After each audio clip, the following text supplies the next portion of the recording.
इसमें देखिएगा तो बोल रहे हैं check whether the polynomial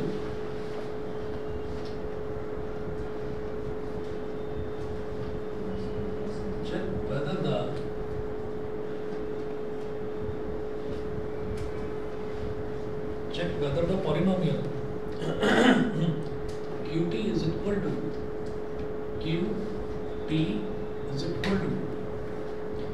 4t cube plus 4t square, 4t cube plus 4t square minus t minus 1 is a multiple of 2t plus 1.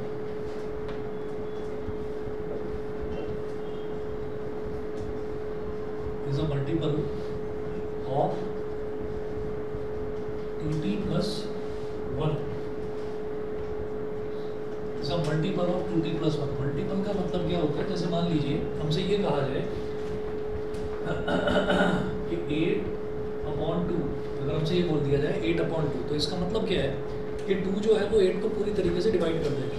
ठीक है, 2 8 को पूरी तरह से डिवाइड कर देगा. 2 4 8. ठीक है, तो हम इसको दो तरीके से लिख सकते हैं. इस चीज़ को हम ये कह सकते हैं 2 is a factor of 8, या तो ये लिखा जा सकता है कि 2 is a factor of 8, या फिर ये कह सकते हैं कि 8 is a multiple of 2. ये लिखा जा सकता है. कॉम्प्लिकेशन से सॉल्व करेंगे इस वाले कॉम्प्लिकेशन से सॉल्व करेंगे.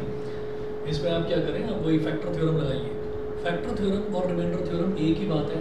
फैक्टर थ्योरम का मतलब ये है कि जहाँ पर हमारा रिमाइंडर 0 आ जाता है तो हम ये बोलते हैं कि भाई वो जो भी एक्सप्रेशन हम यूज़ कर रहे हैं, जो भी हमारा डिवाइज़र है, हम ये कहते हैं कि divisor is the factor of the given polynomial. ये बोल दिया जाता है. तो फैक्टर का मतलब क्या है कि जब हमारा रिमाइंडर थ्योरम में रिमाइंडर 0 आ जाए तो जो डिवाइज़र है, divisor is called factor. Divisor को ही हम फैक्टर बोल देते हैं. अब देखिएगा क्या करना है यहाँ पर.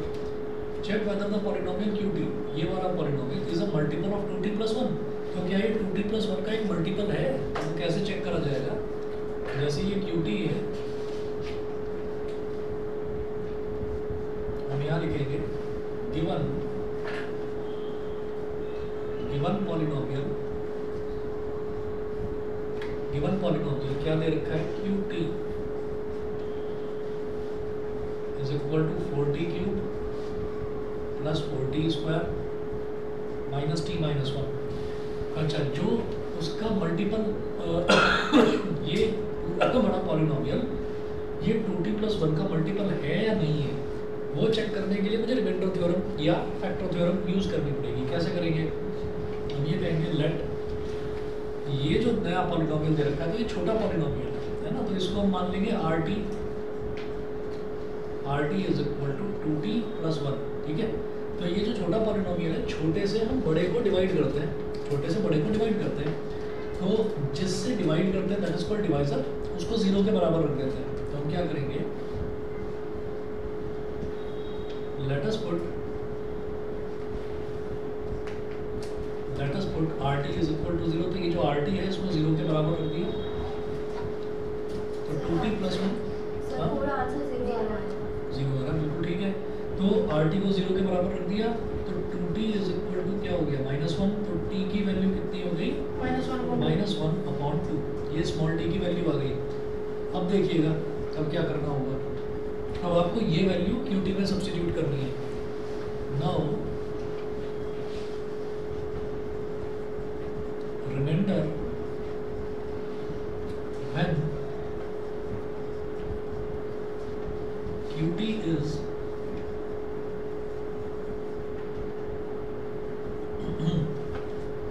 now remember when qt is divided by rt is equal to q, और ब्रैकेट में आप डाल दीजिए -1/2. q ब्रैकेट में डाल दीजिए -1/2 is equal to 4 -1/2 का क्यूब प्लस 4 -1/2 का स्क्वायर माइनस t की जगह -1/2 -1/2 -1 ये है. तो ये पूरा का पूरा एक्चुअली मैं रिमाइंडर निकाल रहा हूँ, रिमाइंडर थ्योरम है ये, मैं रिमाइंडर निकाल रहा हूँ, रिमाइंडर 0 आ जाए ऐसा हम चाहते हैं, ठीक है, वही हमको प्रूव करना है कि रिमाइंडर 0 आ जाए। देखते हैं जरा।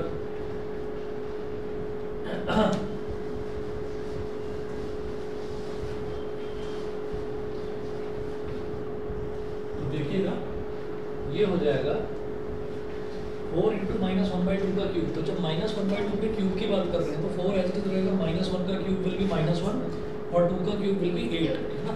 तो 4 इंटू -1/8 हो जाएगा ये, 4 इंटू -1/8 प्लस, उसके बाद देखिए ये है -1/2 का स्क्वायर, तो -1 का स्क्वायर +1 और 2 का स्क्वायर इज 4, तो 4 इंटू 1/4 हो जाएगा। तो ये हो गया 4 इंटू 1/4। उसके बाद अगला देखिए, अगला है माइनस माइनस प्लस, तो प्लस का 1/2 प्लस का 1/2 और लास्ट में माइनस का 1। तो 4 से 4 कट गया, 4 1 4, 4 2 8, तो ये क्या बन गया -1/2 प्लस 1 प्लस 1/2 -1, -1 प्लस 1 कट गया, प्लस 1/2 -1/2 कट गया इज इक्वल टू 0। तो हम ये कहेंगे since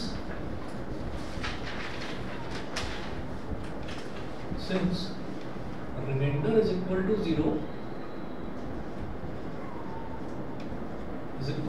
it implies that QT gets completely divided. It implies that QT gets completely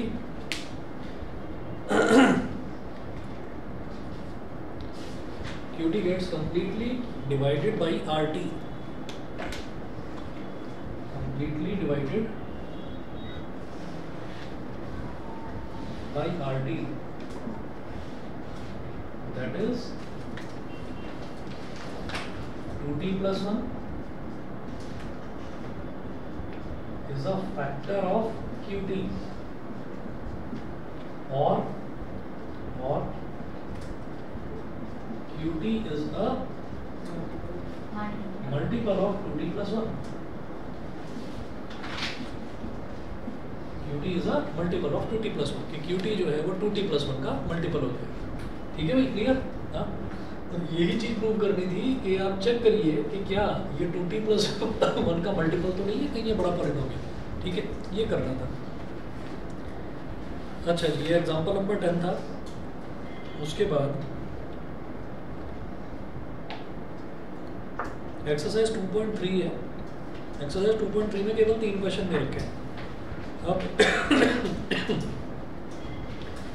इसमें जो ये तीनों क्वेश्चंस हैं, इसमें फर्स्ट क्वेश्चन के 5 पार्ट्स हैं, तो उसमें चौथा पार्ट और 5वां पार्ट करवा रहा हूँ। ठीक है, चौथा और 5वां पार्ट करवा रहा हूँ एक्सरसाइज 2.3 में, बाकी आप लोग करेंगे।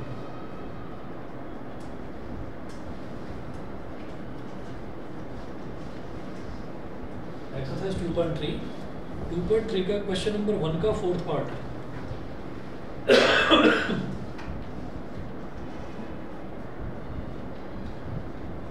क्वेश्चन नंबर 1 का 4th part, find the remainder when x³ + 3x² + 3x + 1 is divided by, यानी कि जो हमको बड़ा पॉलिनोमियल दे रखा है उसको fx मान लीजिए। तो fx is equal to x³ + 3x² + 3x + 1।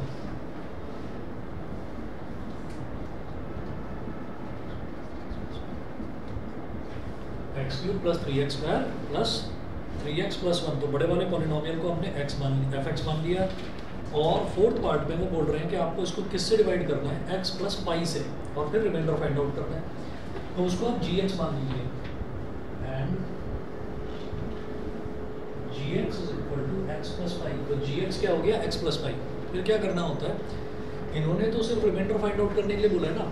जब रिमाइंडर फाइंड आउट करने के लिए बोल रहे हैं तो इसका मतलब ये हो गया कि आपको जो ये gx है, जो छोटा वाला पॉलिनोमियल दे रखा है, इसको 0 के बराबर रख देना है।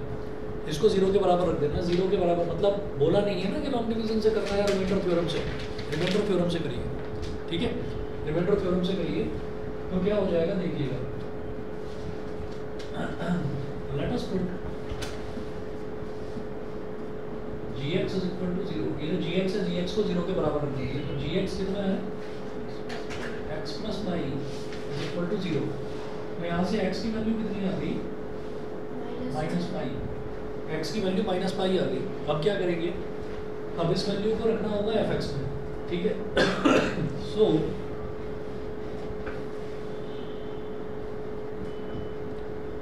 Reminder is equal to f और x की जगह आप डाल दीजिए माइनस पाई, ठीक है। तो ये क्या हो जाएगा? अब ये जो पूरा एक्सप्रेशन है, जहाँ जहाँ पर x है वहाँ पर आप माइनस पाई डालते चले जाओ, ठीक है। नहीं समझ में आया तो बता देना। जहाँ जहाँ पर भी x है वहाँ पर आप माइनस पाई डालते चले जाइए। तो x की जगह माइनस पाई डाल देंगे तो ये हो जाएगा माइनस पाई का क्यूब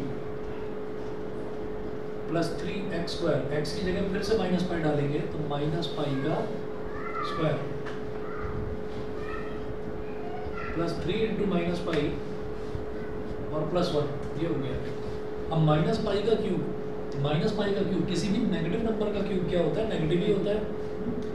तो ये हो जाएगा माइनस पाई क्यूब। पाई का क्यूब को तो मैं पाई क्यूब ही लिखूंगा। पाई की वैल्यू डालकर 22/7 डालकर उसका क्यूब करने की जरूरत नहीं है, ठीक है।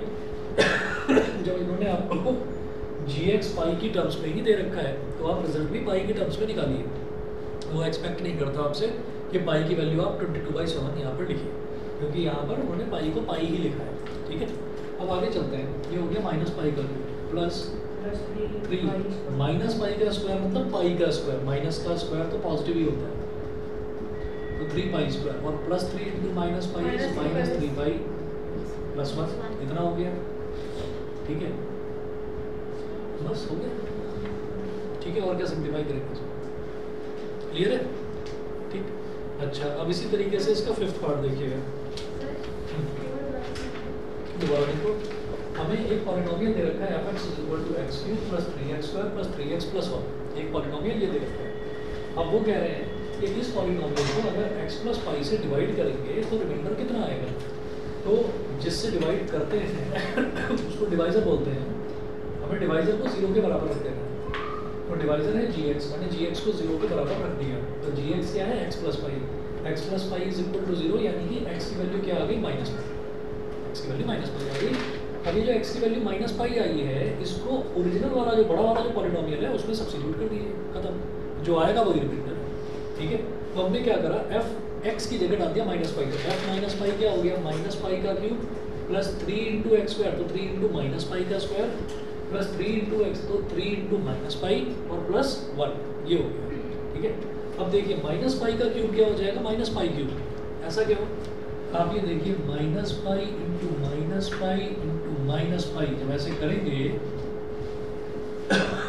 Minus minus plus plus minus minus, तो आउटपुट क्या आ गया? माइनस। अब pi into pi pi square into pi is pi cube, तो इसलिए माइनस पाई क्यूब आ गया। Clear? Minus pi into minus pi क्या होगा? प्लस पाई स्क्वायर, तो प्लस पाई स्क्वायर, तो 3 into plus pi square 3 pi square, 3 into minus pi is minus 3 पाई और last में plus 1। समझ गए? सर अगर हम यहाँ पे पाई को 22/7 डाल के सॉल्व करते तो सर उस फर्दर भी सॉल्व हो सकता है। वो फर्दर भी सॉल्व हो सकता था, बहुत बड़ा रिजल्ट आ जाएगा, जरूरत नहीं है। 1 नंबर का क्वेश्चन आएगा, 1 नंबर का क्वेश्चन आएगा, क्यों इतनी मेहनत करते हैं उसमें? सही है, ठीक है भाई। चलिए जी अगला देखते हैं। इसमें फिफ्थ पार्ट है। फिफ्थ पार्ट में बोल रहे हैं कि यही सेम पॉलिनोमियल है, यही बड़ा वाला fx = दिस, यही सेम पॉलिनोमियल है। अब इसको डिवाइड करना है 5 + 2x से। इसको डिवाइड करना है 5 + 2x से। तो इसका मतलब क्या करना होगा आपको? फिर वही काम करेंगे, बिल्कुल same. Late us put gx = 0।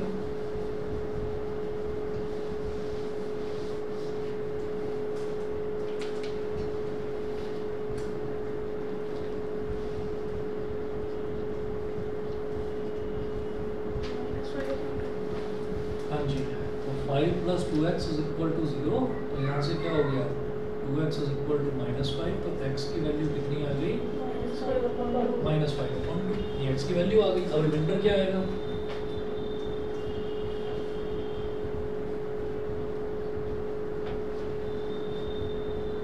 Reminder is equal to f -5/2 आपको क्या करना है? इस पूरे पॉलिनोमियल में जहां पर भी x है, x की जगह -5/2 डाल दीजिए, मतलब ये क्या हो जाएगा -5/2 का क्यूब प्लस 3 इंटू -5/2 का स्क्वायर प्लस 3 इंटू -5/2 प्लस 1। ये -5/2 का क्यूब क्या होगा? -5 का क्यूब, तो नेगेटिव नंबर का क्यूब तो नेगेटिव ही आएगा ना, तो 5 5 ज़ा 25, 25 5 ज़ा 125, ठीक है। तो क्या हो जाएगा माइनस का 125 अपॉन 2 का क्यूब बोलो 8। अच्छा प्लस 3 इंटू -5 का स्क्वायर, अरे -5 का स्क्वायर 25 और 2 का स्क्वायर इज 4, तो नेगेटिव का स्क्वायर पॉजिटिव हो जाता है। 3 इंटू -5/2 इज -15/2 प्लस 1, ये -125 अपॉन 8 और 3 इंटू 25 इज 75 अपॉन 4 -15/2 प्लस 1। यहाँ तक समझ गए? ठीक है। इसके बाद देखिएगा क्या करना है। इसके बाद आप एलसीएम लीजिएगा। अब एलसीएम जो है, एलसीएम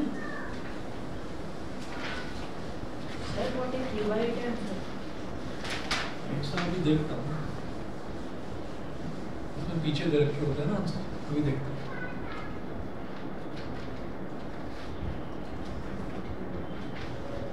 देखिए भाई, ये जैसे 1 लिखा हुआ है तो 1 को क्या लिख सकते हैं? 1/1, 1 2 4 8, इसका एलसीएम क्या आएगा? 1 2 4 8, एलसीएम क्या आएगा इसका? 8 आएगा।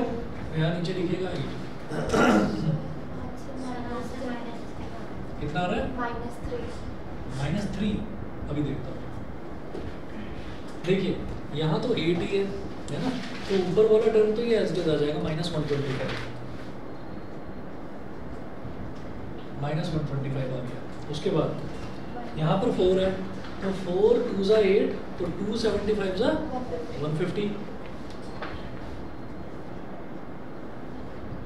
तो प्लस का 150। फिर 2 के टेबल में 8 का आता है, थोड़ा चेयर आगे कर दो।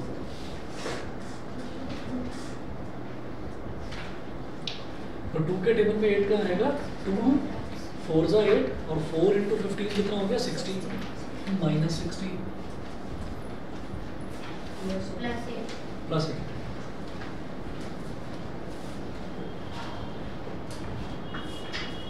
अब 150 प्लस 8 कितना हो गया? 158 -125 -60 कितना हो जाएगा? -185 अपॉन 8। अब सब्ट्रैक्शन करेंगे तो ये बड़ी वैल्यू है, छोटी वैल्यू है। 15 माइनस 8 कितना हो जाएगा? 15 माइनस 8 इज 7 और यहाँ पर 7 बचा, 7 माइनस 5 इज 2 माइनस का 27 अपॉन 8 आ रहा है। देखना तुम्हारा क्या था? 23। मेरा भी यही आ रहा है सर, ऊपर तक सही है, प्लस नहीं बनती है सर, मेरा यही है। ये आ रहा है? ठीक है, ठीक है। चलिए जो -27/8, मैं एक बार पीछे भी आंसर चेक कर लेता हूँ सर। प्लस तक ठीक है, प्लस करने में कोई बात नहीं। प्लस 150 -60 भी बता दो। आंसर ये -27/8। हमने 1 2 4 और 8 इनका सबका एलसीएम ले लिया, तो 2 में क्या मल्टीप्लाई करें कि 8 आ जाए? 4 और 4 इंटू 15 इज 60, इसलिए 60 आ गया। ठीक है, सही है भाई। चलिए जी, इसके बाद अगला देखेंगे। क्वेश्चन नंबर 2 है, फाइंड द रिमाइंडर। ये क्वेश्चन नंबर 2 आपको करवाऊंगा मैं, थर्ड में छोड़ूंगा, थर्ड आप कर लेंगे।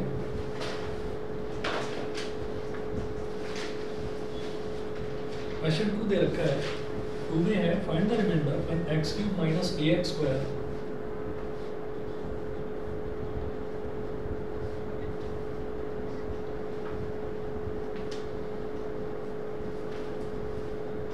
find the remainder when x³ minus ax²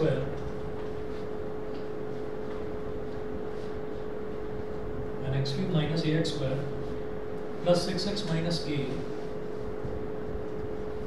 plus 6x minus a is divided by x minus a is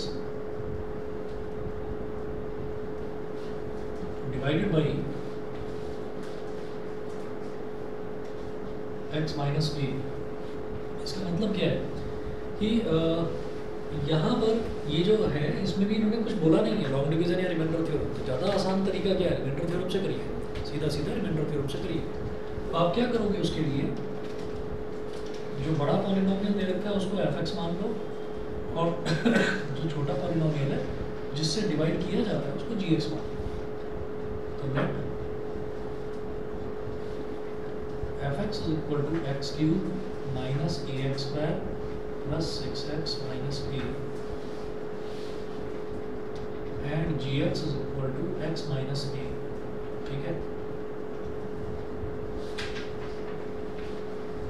let us put gx is equal to 0, x equal to x minus a is equal to 0, x is equal to a, ये हो गया 5a। ठीक है, अब reminder निकालना है, तो reminder के लिए अब क्या करेंगे, ये जो x की वैल्यू a है इसे यहाँ f में पुट कर देंगे। तो f a क्या हो जाएगा, जहाँ जहाँ पर x है वहाँ पर a डाल दीजिए। तो a का cube minus a into a का square plus 6 into a minus a, a का क्यूब और a इंटू a स्क्वायर कितना हो जाएगा, a क्यूब बीच में माइनस का साइन होगी, plus 6a minus a cube plus a cube cut गया, 6a minus 1a is 5a। ठीक है,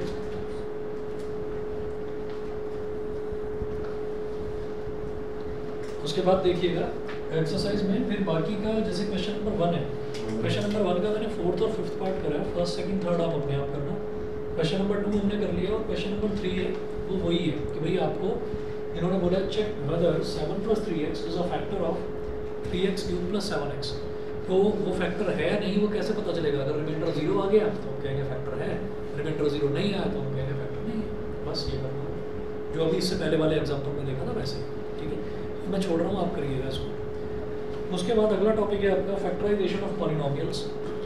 हेडिंग डालेंगे फैक्टराइजेशन ऑफ पॉलिनोमियल्स।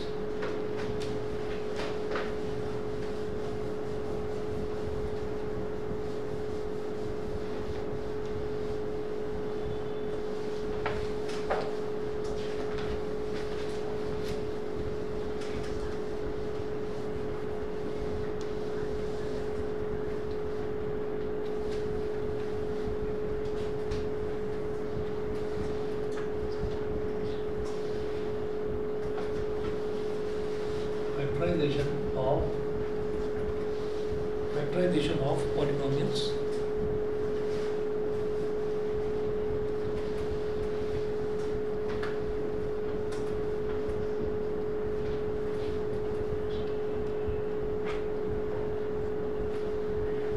हाँ जी, फैक्टराइजेशन ऑफ पॉलिनोमियल्स में एग्जाम्पल करेंगे सीधा, क्योंकि इसमें क्या है, इसमें टॉपिक के नाम पर बस एक ही चीज़ है, फैक्टर थ्योरम। और फैक्टर थ्योरम क्या है, वही कि आपको रिमाइंडर निकालना है, रिमाइंडर 0 के बराबर आ गया तो हम कहेंगे कि gx fx का फैक्टर होगा, बस ये करना होगा। अब देखिएगा एग्जाम्पल 11 करवाऊंगा सीधा। एग्जाम्पल नंबर 11 है, एग्जाम है weather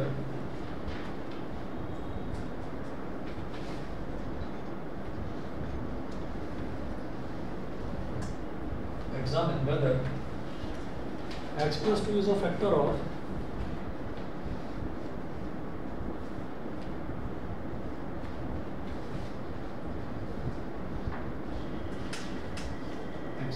x plus 2 is a factor of x cube plus 3x square plus 5x plus 6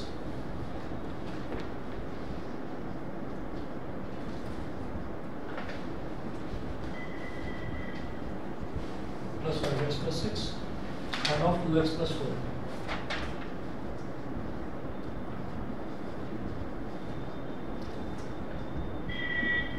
And of 2x plus 4.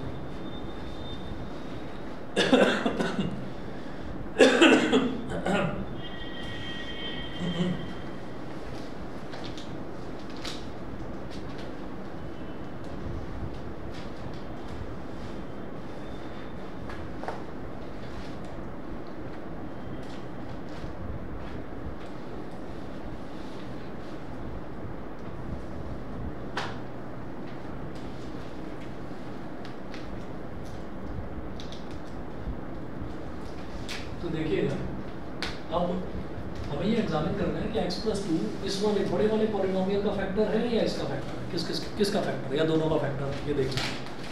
तो हम क्या करेंगे, इसको तो gx मान लेते हैं, जो डिवाइजर होता है उसको gx मान लेते हैं।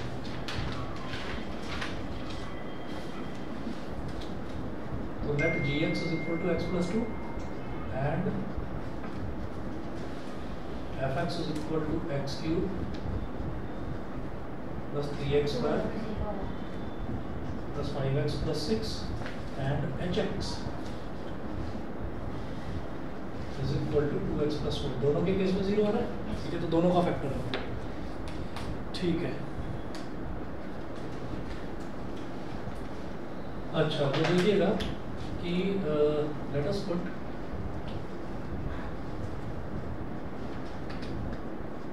gx is equal to 0, gx को 0 रखिएगा,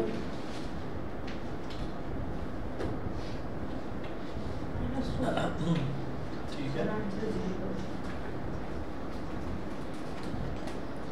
देखिए, जब gx को 0 रखा तो gx का मतलब क्या हो गया, x plus 2 is equal to 0, तो x is equal to -2। So remainder निकालेंगे,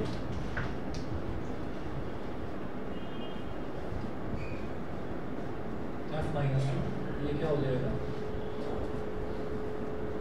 -2 का क्यूब प्लस 3 इंटू -2 का स्क्वायर प्लस 5 इंटू -2 प्लस 6, ये हो गया।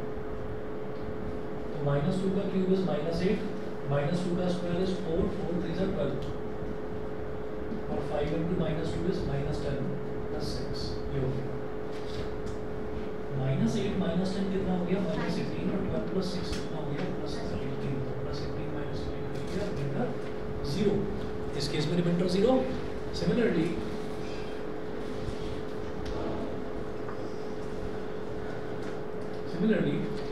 दूसरा रिमाइंडर निकालते हैं, यानी कि ये जो दूसरा पॉलिनोमियल है h-2, ये निकालते हैं। तो h-2 कितना हो जाएगा, 2 की जगह -2 रखिए, -2 और प्लस 4, तो ये क्या हो गया, -4 प्लस 4 माइनस 4 करके 0। दोनों केसेस में रिमाइंडर 0 आ रहा है, तो इसका मतलब ये दोनों का ही फैक्टर है।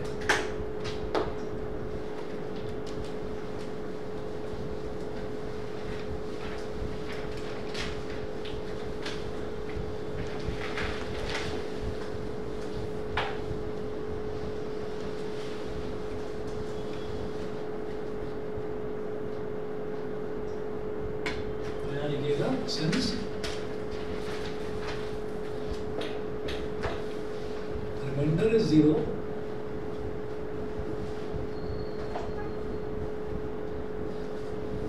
in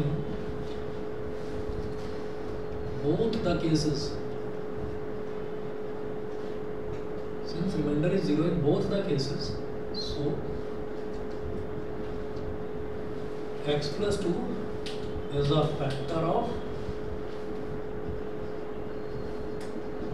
gx as well as hx। gx और hx दोनों का फैक्टर वो होगा, ठीक है। चलिए जी, अगला देखते हैं, example number 12।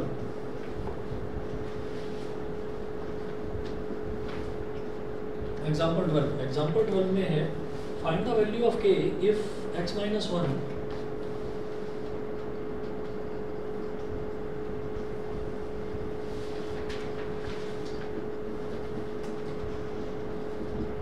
find the value of k if x minus 1 is a factor of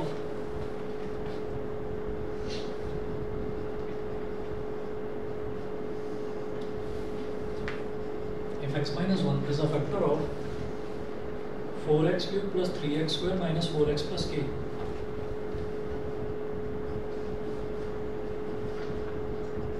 x cube plus 3x square minus 4x plus k। अगर x minus 1 इस पूरे बड़े पॉलिनोमियल का फैक्टर है तो k की वैल्यू बताइए, ठीक है। तो हम ये कहेंगे since x minus 1 is a factor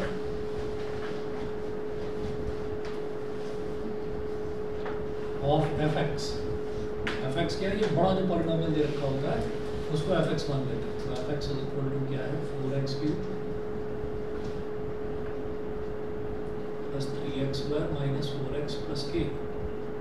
ठीक है, तो हम क्या करेंगे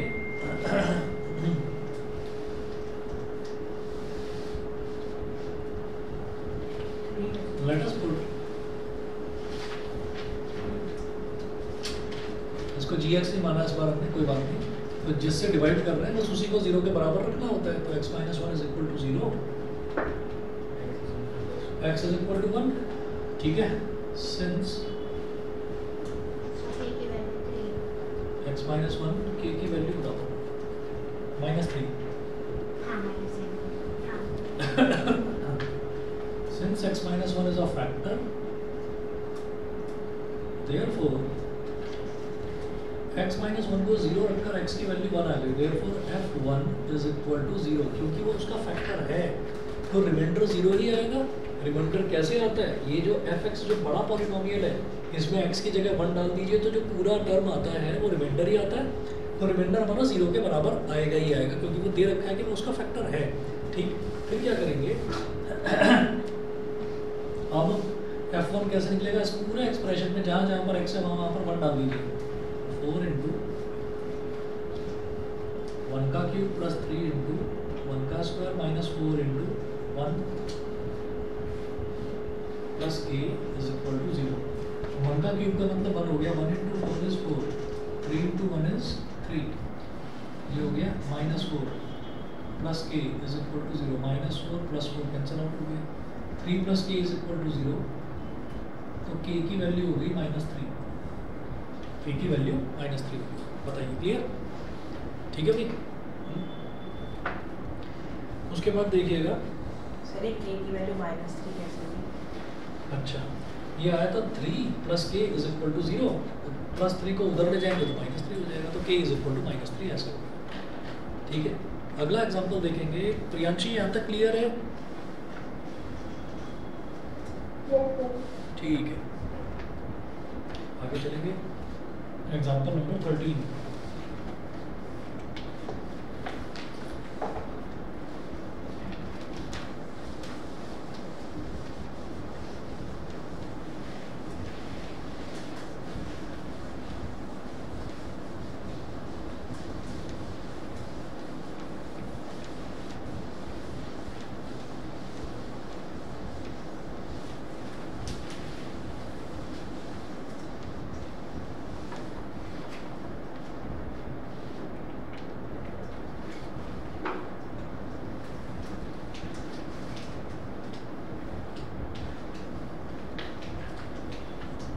एग्जाम्पल नंबर 13th एग्जाम्पल है factorise 6x square plus 17x plus 5।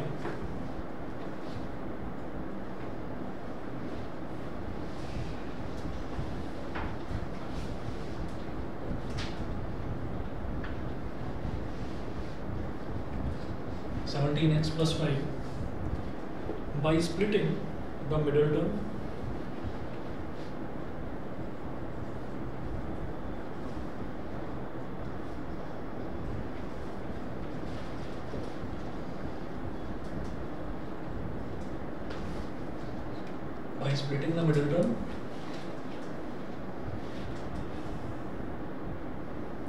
and by using factor theorem.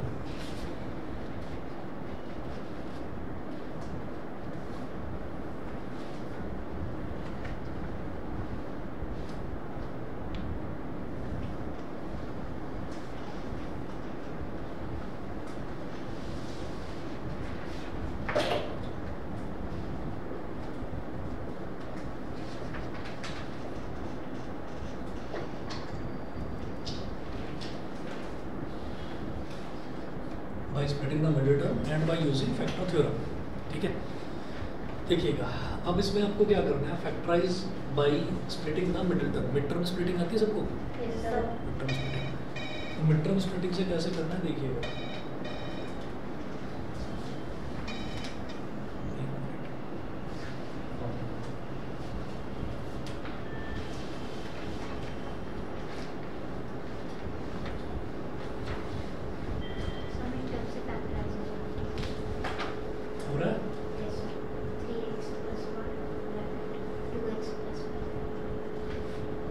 F x is equal to आ गया 6x²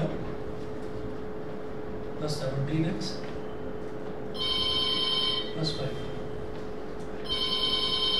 एक minute रुकिएगा।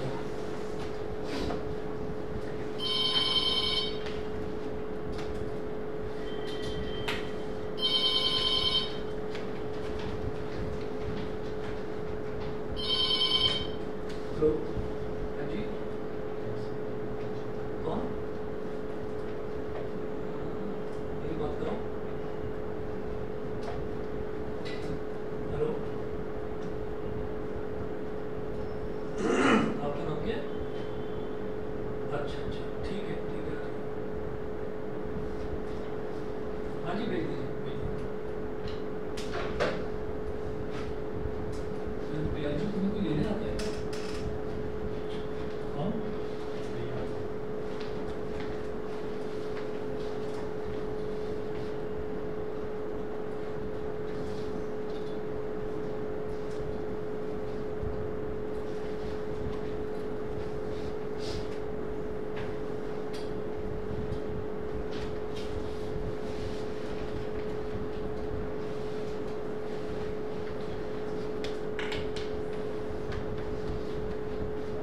F x is equal to 6x² plus 17x plus 5 ये है। अब आप ये देखिएगा कि जब मिड टर्म स्प्लिटिंग करते हैं तो x² का जो कोफिशिएंट है उसको कांस्टेंट टर्म के साथ मल्टीप्लाई कर देते हैं, ठीक है। तो क्या करेंगे, 6 × 5 कर देंगे तो वो कितना आ गया 30। अब 30 के फैक्टर्स देखेंगे, 30 के क्या क्या फैक्टर्स हो सकते हैं जिसको मतलब कोई दो ऐसे टर्म जिनका एडिशन करें या सब्ट्रैक्शन करें कुछ भी करके प्लस 17 आ जाए और मल्टीप्लिकेशन जो है वो 30 के बराबर आ जाए। तो 15 और 2, 15 + 2 कितना हो जाएगा 17 और 15 × 2 हो जाएगा 30, ठीक है। ये हो जाएगा हमारे पास 6x² ऐसे ही लिखा जाएगा, 17x की जगह हम लिख देंगे 15x + 2x और लास्ट में है 5। अच्छा, अब इन दोनों में से क्या कॉमन लिया जा सकता है, 3 और x। तो जब 3 कॉमन ले लिया तो उधर रह जाएगा 2, इधर रह जाएगा x, 2x + 5। इधर 2x + 5 है ही, तो इसमें से क्या कॉमन लेंगे, 2x + 5 बचे 1, तो यहाँ से +1 × 2x + 5। तो ये भी 2x + 5, ये भी 2x + 5, 3x + 1। हाँ जी। तो 2x + 5 ले लिया कॉमन, इधर क्या बचा 3x और इधर क्या बचा +1, ठीक है। तो ये तो इस तरह से फैक्टर्स हुए इसके। उसके बाद तो ये तो हुआ बाय मिड टर्म स्प्लिटिंग, फिर है by using factor theorem.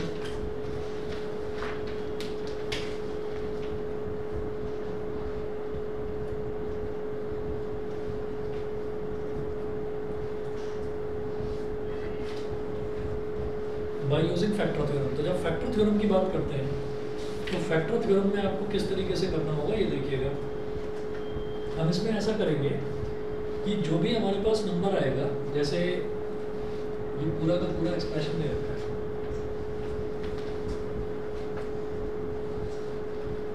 f(x) = 6x²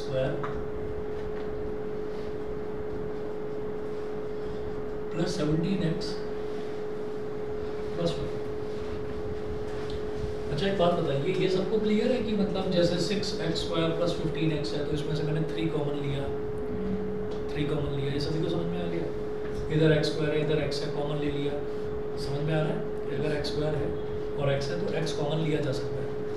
actually common लेने का मतलब क्या होता है ये समझ में आना चाहिए, आपको याद रखना हमेशा।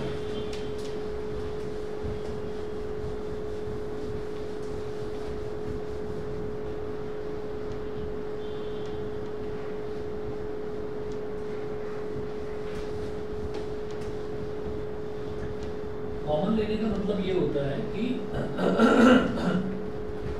सेम टर्म से मल्टीप्लाई कर देना और डिवाइड कर देना, ये कॉमन लेने का मतलब होता है। देखिएगा, जैसे यहाँ पर हमने 6x² और 15x में से कुछ कॉमन ले लिया था, ठीक है। तो मैंने ये देखा 6x² + 15x, तो हमने सबसे पहले ये चेक कर लिया यहाँ पर कि इसमें ऐसा होता है कि 6x² और 15x तो इसमें तो ये देखते हैं कि जो अल्फ़ाबेट है उसमें तो ये देखते हैं छोटी पावर वाला अल्फ़ाबेट कौन सा है। इधर एक्स स्क्वायर है और इधर एक्स है, तो छोटी पावर क्या हो गई एक्स, एक तो एक्स कॉमन लिया जा सकता है। और फिर इधर कौन सा नंबर है जिस नंबर के टेबल में 6 भी आता हो और 15 भी आता हो, तो वो है 3। तो मैंने कहा 3 और x, तो हम क्या करते हैं, हम उसको कॉमन जिसको भी लेते हैं हम उससे मल्टीप्लाई भी करते हैं डिवाइड भी करते हैं। तो हमने क्या करा, हमने 3x से मल्टीप्लाई भी कर दिया और 3x से डिवाइड भी कर दिया। इस एक्सप्रेशन में कुछ बिगड़ेगा तो नहीं, किसी भी एक्सप्रेशन में सेम नंबर से मल्टीप्लाई भी कर दो और डिवाइड भी कर दो तो उस एक्सप्रेशन का कुछ नहीं बिगड़ता। हमने 3x से मल्टीप्लाई करा, 3x से डिवाइड कर दिया, तो 3x से 3x कट गया तो 1 ही रहा। 1 इंटू एनीथिंग के ही बराबर है, ठीक है। अब क्या करते हैं, ये जो 3x है इसको तो बाहर ही रहने देते हैं और ये जो 3x है इसको अंदर ले जाते हैं।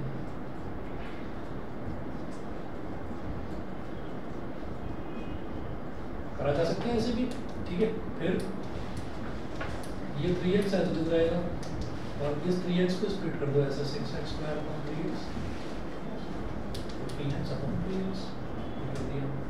x से x कट गया, एक x से एक x कट गया, 3 5 ज़ा 15, 3 2 ज़ा 6।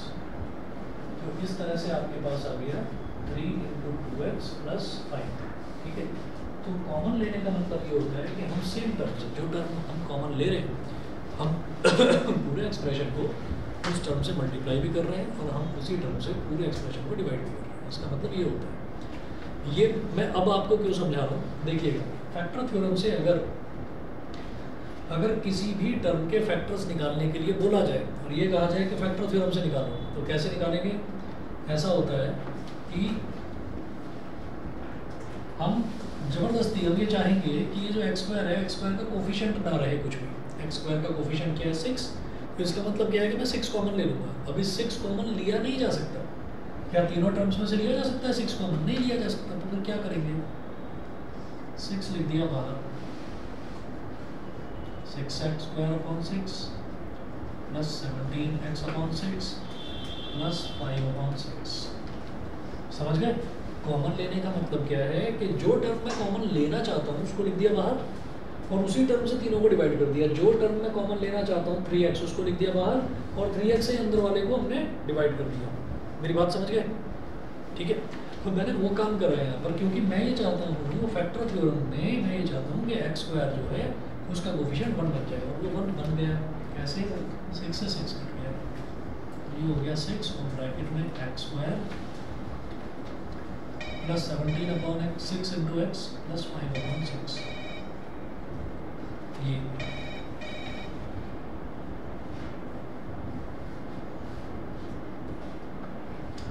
ठीक है। अब उसके बाद ये जो लास्ट वाला टर्म है ना 5/6, 5/6, इस 5/6 के फैक्टर ढूंढने होंगे, ठीक है। 5/6, ठीक है। इसको कैसे लिख सकते हैं? हाँ सुनो, 5 इंटू 1, फिर इसको तोड़ दो, इसको स्प्लिट करो जितना स्प्लिट कर सकते हो।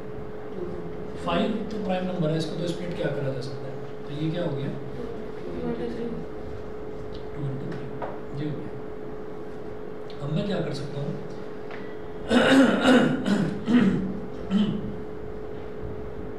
सो फैक्टर्स ऑफ 5/6 मे बी, मतलब वो कौन सी टर्म है जो 5/6 को ढंग से डिवाइड कर देंगी, पूरी तरह से डिवाइड कर देंगी। आप इनमें ना टुकड़ों में इसको तोड़ो अलग अलग, ये कहेंगे 5/2, 5/2, ठीक है। यहाँ लिखना प्लस माइनस, प्लस भी हो सकता है माइनस भी हो सकता है, ठीक है। फिर लिखना 5/3, प्लस माइनस 5/3, ये हो गया। तो न्यूमरेटर में मेरे पास क्या था 5 इंटू 1, डिनोमिनेटर में मेरे पास क्या था 2 इंटू 3, ये था। 5/2 कर दिया, 5/3 कर दिया। अब 1/2 करो, 1/3 करो, ठीक है। सब में प्लस माइनस लगाना, प्लस माइनस 1/2 और प्लस माइनस 1/3, ठीक है। बोलिए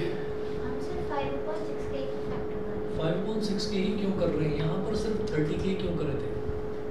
हमेशा याद रखना फैक्टर्स जो आपके करे जाएंगे, मिड टर्म जो स्प्लिट आप करेंगे वो सिर्फ कांस्टेंट टर्म को देखकर करेंगे, ठीक है। तो आप ये देखिएगा कि मैंने एक्स स्क्वायर के कोफिशिएंट को 1 बना लिया। अब मेरे पास कांस्टेंट टर्म क्या बचा 5/6, तो सिर्फ 5/6 की करेंगे। ये मेथड है, सीधे सीधे याद रखना, ठीक है। तो हम क्या करेंगे, सिर्फ और सिर्फ कांस्टेंट टर्म को। अब एक बात और सुनिएगा, एक बात ऐसे 30 है ना, तो मैं क्या ढूंढता ही रहूँगा बार बार कि किस किस को मल्टीप्लाई करें, एडिशन एडिशन, ये क्या बड़े नंबर भी तो आ सकते हैं। अब यहाँ तो अच्छा 15 टू 30 यहाँ तक तो पता था। अब मान लीजिए कोई इतना बड़ा नंबर आ जाए कि मेरे को उसकी टेबल ही याद नहीं है, फिर मैं क्या करूँगा। तो फिर आप अलग अलग ग्रुपिंग करके देखेंगे, आप पेयर बनाकर देखेंगे। पेयर कैसे बनाएंगे, प्राइम फैक्टराइजेशन से। कैसे, तो वो मेथड प्राइम फैक्टराइजेशन सब जगह लगेगा, सब जगह लगेगा। कैसे, जैसे 30 है तो 30 का मैं क्या करूँगा ऐसे, मतलब बड़े क्वेश्चंस पर तो लगेगा ही, छोटों पर भी लगेगा। तो छोटों पर जरा लगा कर तो दिखाओ कैसे लगेगा। तो 30 को डिवाइड करते हैं, किससे डिवाइड करेंगे, प्राइम नंबर से। सबसे छोटा प्राइम नंबर क्या, 2, तो 2 15 फिर 2 से प्राइम नंबर 2 ही है ना सबसे छोटा, फिर 2 से करेंगे, 2 से 15 डिवाइड नहीं होता, इसे 2 से अगला प्राइम नंबर 3 से करेंगे, 3 5 2 से भी नहीं होता, 3 से भी नहीं होता, अगला प्राइम नंबर 5 क्या बना मेरे पास 2 × 3 × 5। तो क्या करेंगे, इनके ना ग्रुप बनाकर देखेंगे। पहले 2 को 5 के साथ मल्टीप्लाई करो तो क्या हो गया 10 -10 - 3 करूँगा तो 7 हो जाएगा, 10 + 3 करूँगा तो 13 हो जाएगा, ठीक है ना। मतलब 2 को पहले 5 के साथ मल्टीप्लाई कर दिया तो क्या बचा 3 बचा ना। फिर तो 10 में या तो 3 ऐड करेंगे या 3 सब्ट्रैक्ट करेंगे। तो 10 + 3 10 - 3 10 + 3 13 हो गया, 10 - 3 7 हो गया। नहीं बन रही बात, मेरे को तो 17 चाहिए, ठीक है। अब मेरा नहीं भाई 2 का 5 के साथ करने में कुछ मजा नहीं आया, तो 2 का 3 के साथ करो, ठीक है।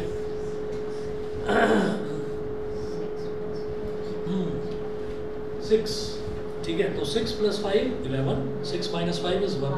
नहीं बन रही है बात, मुझे तो 17 चाहिए, ठीक है। तो 5 का 3 के साथ करो, 3 5 15 + 2 17 बन गई बात, ठीक है। तो हम क्या करेंगे, अगर बड़ा नंबर आता है, छोटे नंबरों में तो पता है हर बच्चा कर लेगा ये फैक्टराइजेशन, मिड टर्म स्प्लिटिंग कोई बड़ी बात नहीं है। बड़ा नंबर आएगा तो प्राइम फैक्टराइजेशन करेंगे, फिर उन नंबरों को आपस में मल्टीप्लाई कर करके वो देखना पड़ेगा, ठीक है। तो कहीं ना कहीं बात बन जाएगी। तो इसीलिए हमेशा फैक्टराइज किसको करा जाता है, लास्ट वाला जो कांस्टेंट टर्म होता है उसको फैक्टराइज करा जाता है।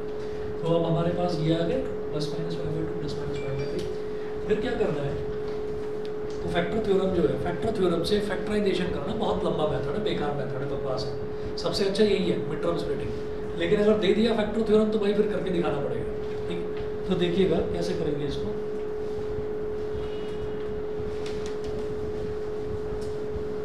हमने अभी तक क्या करा, हमने जो भी हमको एक्सप्रेशन दे रखा हो, जो भी हमको पॉलिनोमियल दे रखा हो, उसमें से आपको क्या करना है, एक्स स्क्वायर के कोफिशिएंट को 1 बना लेना है। वो 1 कैसे बनाएंगे, प्लस कॉमन निकाल लो, 6 है, 6 कॉमन निकाल लिया और हर टर्म को 6 से डिवाइड करते चले जाओ, ठीक है। तो 6 को कॉमन निकाल लिया और हर टर्म को 6 से डिवाइड कर दिया, ठीक है।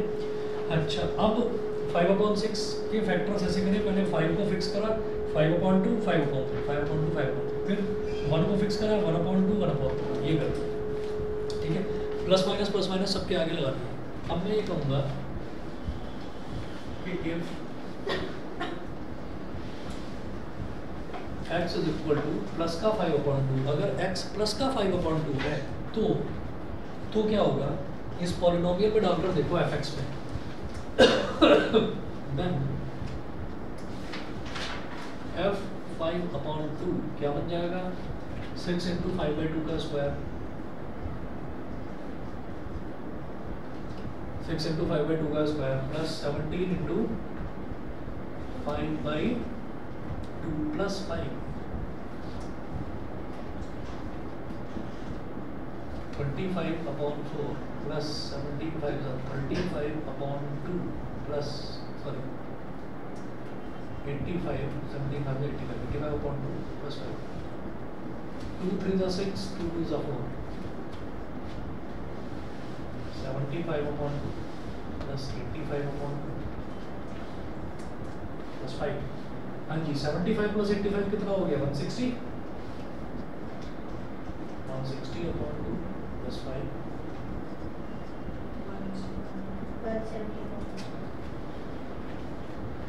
कितना हो गया, 85 हो गया।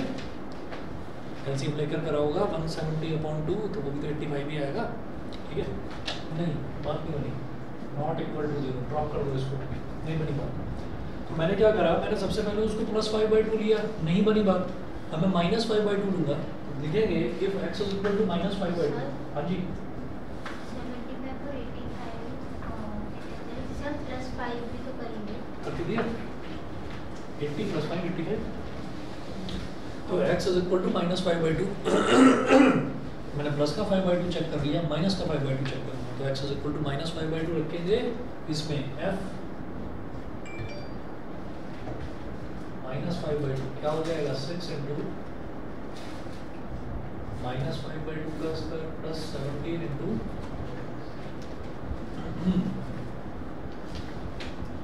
-5/2 + 5।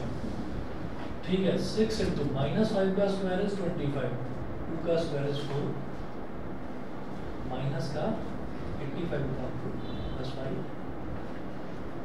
वही जी 2 3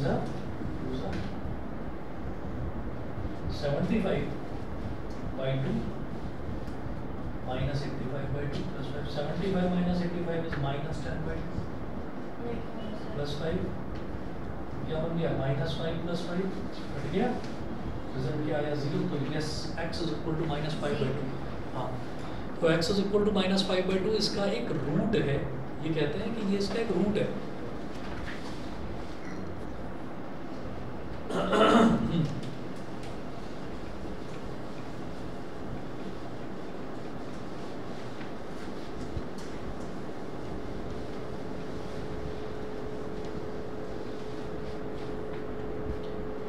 तो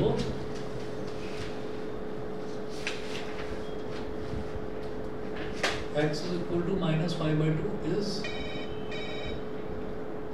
one of its root.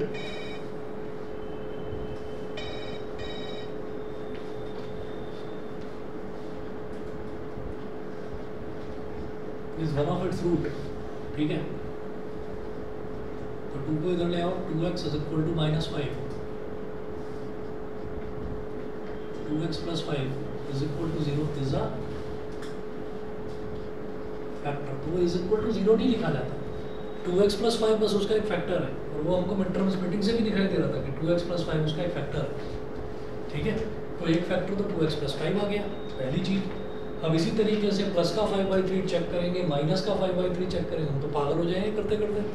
तो बस ये जो फैक्टर थ्योरम है, फैक्टर थ्योरम समझाने के लिए एक एग्जाम्पल दे रखा है, और अच्छा टीचर इसको पेपर में देगा नहीं। फैक्टर थ्योरम से वो आपको मिड टर्म स्प्लिटिंग करने के लिए ही देगा, वो आपको ये नहीं बोलेगा कि किसी भी पॉलिनोमियल को फैक्टर थ्योरम से उसके फैक्टर निकालिए, वो ये नहीं बोलेगा। तो मिड टर्म स्प्लिटिंग जो है, इसीलिए वो ज़्यादा बेस्ट और ज़्यादा पॉपुलर मेथड है, मिड टर्म स्प्लिटिंग दिया जाता है। ठीक है, अच्छा, और नंबर सिस्टम आप सभी ने तैयार कर रखा है। ठीक है, तो कल के हिसाब से आप तैयार रहिएगा। हो सकता है कि मैं कल टेस्ट आपका ले लूँ, कल नहीं लूँगा तो मंडे को। ठीक है, नंबर सिस्टम, लेकिन आप लोगों को तैयारी रखनी है। ठीक है, मैं टेस्ट लूँगा या नहीं लूँगा, ये डिपेंड करेगा कि कल स्टूडेंट्स कितने आएंगे, उस चीज़ पर डिपेंड करेगा। ठीक है, तो अगर स्टूडेंट्स कम रहे तो कल टेस्ट नहीं लेंगे, स्टूडेंट्स ज़्यादा रहे तो कल लेंगे टेस्ट। आप लोगों को तैयार करके आ, क्या तुम्हारी तैयारी है? क्या कह रहे हो कि अभी ले लो टेस्ट में? नहीं अच्छा, मुझे तो सुनाई दिया था वैसे। चलिए ठीक है फिर, ठीक है जी, आज इतना ही करेंगे।